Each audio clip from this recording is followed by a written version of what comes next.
Every year, thousands of immigrants cross ranches like this one in Willacy County. Many come to escape the violence from their home countries. According to Border Patrol, those smuggling immigrants crossing the border break the law in exchange for cash.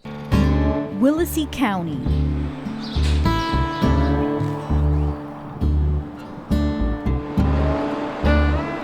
Just 30 miles north of the U.S.-Mexico border, there is a section of remote land bordering Kennedy, Hidalgo, and Cameron counties. County roads 10, 20, 30 in Raymondville are the most common routes smugglers use to avoid security checkpoints, and where hundreds of undocumented immigrants make a dangerous journey, which in some cases could be their last. Porque hay mucha violencia por dinero, por falta de trabajo, que no hay, ¿verdad? Y pues uno viene a buscarle acá. It's very vast in those areas, and if we don't, get them within enough time, they might succumb to the weather. Thomas Rudd, the patrol agent in charge, says human traffickers use westbound Highway 186 like a bus stop to drop off undocumented immigrants day and night, putting people in the most treacherous situations imaginable, making them travel on foot on miles of farmland.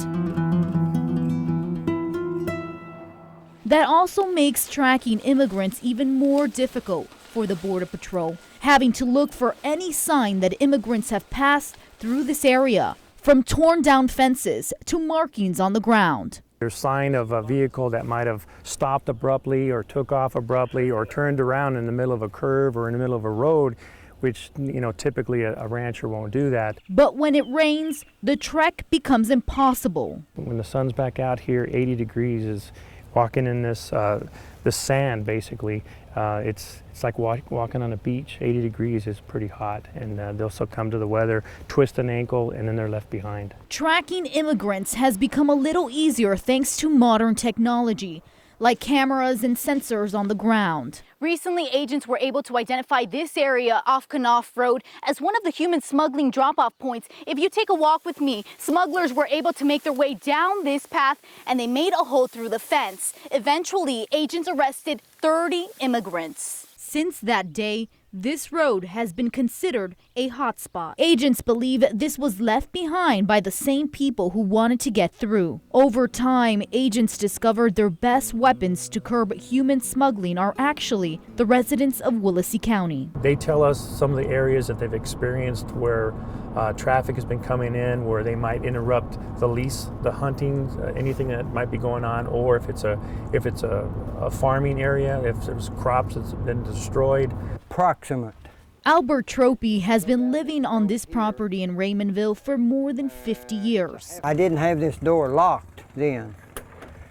And so whenever I'd come out here, there they were. In the mornings, he would wake up to families of undocumented immigrants who had suffered at the hands of their smugglers. Some were beaten, starved, and the women and children raped. And he would always extend a helping hand to them. A cup of coffee, something to eat, sandwich or something. He says thanks to the increased presence of the Border Patrol, he hasn't seen undocumented immigrants cross as often. Tropy says he does not regret helping them, but thinks the issue is bigger than what he's seen with his own eyes. You hate to see people that are man and wife and maybe 2 or 3 or 4 kids, or a party of 10 or 15. They have nothing to do. They're having killings all over in Mexico. I don't blame them, But somewhere it's got to stop. He agrees their journey is against the law, but at the end of the day, they are still human. If they come by, I'll always help them, The story does not end here. Tomorrow, hear the journey of one man who came from Mexico wanting a better life. But what he got in return was much more than what he expected. In Willacy County, Tiffany Huertas, Action 4 News.